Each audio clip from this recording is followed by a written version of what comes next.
Bismillah wa salatu wa salam ala rasulillahi wa ba'd. Aujourd'hui, nous allons donner une seule preuve, je dis bien une seule preuve, qui témoigne à suffisance de l'origine divine du Coran.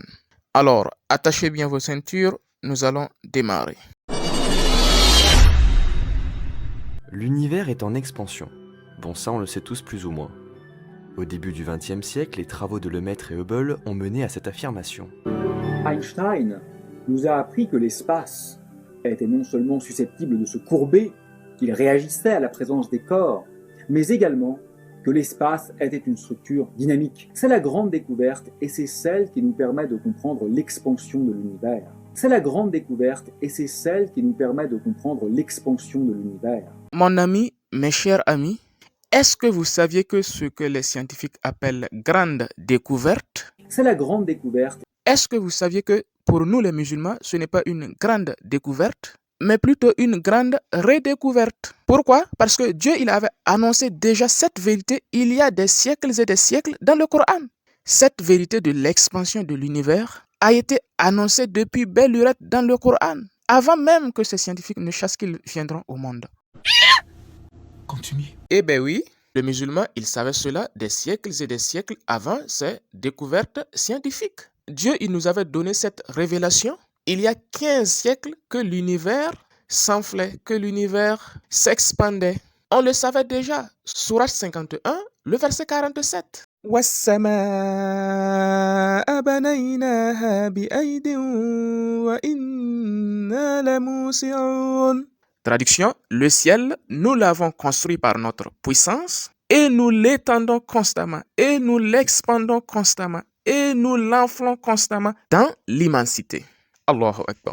Depuis plus d'un millénaire, Dieu, il nous avait montré cette chose. Mais oui, c'est clair. Il nous avait déjà montré au préalable cette vérité. Il nous avait déjà montré au préalable qu'il étendait l'espace, qu'il expandait l'espace, qu'il enflait l'espace. Les galaxies s'éloignent non pas parce qu'elles se déplacent, mais parce que l'espace lui-même est en train d'enfler.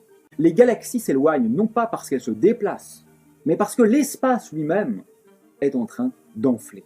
وَالسَّمَاءَ بَنَيْنَاهَا بِأَيْدٍ وَإِنَّا لَمُوسِعُونَ. Le ciel, nous l'avons construit et nous l'étendons constamment. Mais posez-vous la question, chers islamophobes, chers chrétiens, chers amis, comment le prophète, il a su, comment un homme, il a pu faire cette révélation dont la découverte n'a été possible que 13 à 14 siècles plus tard. Cogitez très bien là-dessus. Est-ce qu'un homme simple aurait pu faire cette révélation sans matériel moderne? Et je vous informe que parmi les premiers scientifiques qui ont découvert cette vérité ont été assassinés, ont été tués pour avoir fait cette nouvelle découverte. D'ailleurs, dans ce mouvement la matérialiste, on voit qu'il y a eu des gens qui ont été considérés comme c'était les conspirationnistes de l'époque. Il y avait Pulkovo, il y avait Perepelkin, il y avait ça a été très très dur pour eux. Je ne connais pas. Il y a eu des gens qui ont été assassinés carrément pour leurs croyances. Vous parlez des scientifiques, Ouais, les scientifiques, au moment ouais. dont nous parlons. Effectivement, nous avons consacré un chapitre qui est très très amusant, qui est très passionnant, vraiment qui est comme un roman noir et qu'on a appelé le roman noir du Big Bang. C'est-à-dire Exactement, que les ouais. scientifiques, les premiers spécialement en URSS, parce qu'il y avait énormément de savants très très brillants, et en Allemagne, tous ceux qui ont cru à l'expansion de l'univers, et l'expansion de l'univers posait un problème, parce que si l'univers était en expansion, ça veut dire qu'il y a un début et une fin, et quand il y a un début et une fin, ça veut dire qu'il y a un Dieu qui existe. Eh bien, ces savants-là, ils ont été, alors qu'ils ne font que de la science, et qu'ils étaient tout à fait gentils, innocents, et qu'ils ne faisaient pas de politique, ces gens-là, on les a fusillés, on les a déportés, on les a envoyés dans les camps de concentration pour s'en débarrasser, parce qu'ils étaient extrêmement gênants pour les régimes matérialistes qui étaient à l'époque. Le régime de l'Union soviétique, bien sûr, et puis aussi le régime de le national-socialisme en Allemagne.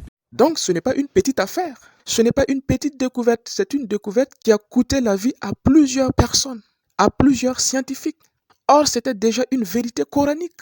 Si ces derniers avaient eu tout simplement connaissance de ce verset, ils n'auraient pas assassiné ces derniers. Ces fusillades n'auraient pas eu lieu s'ils connaissaient ce verset du Coran. Vous voyez comment l'ignorance ça tue. L'islam, c'est la vie. C'est l'unique chemin qui donne la vie et c'est le chemin de tous les prophètes. C'est le chemin d'Abraham, c'est le chemin de Moïse, c'est le chemin de Jésus-Christ, alayhi salam. Chers amis, le Coran, c'est la parole de Dieu. C'est la parole du Dieu de Jésus-Christ, alayhi salam. Sinon, venez nous montrer avec quel matériel le prophète il a pu faire cette découverte et l'annoncer au monde il y a des siècles et des siècles avant les connaissances modernes.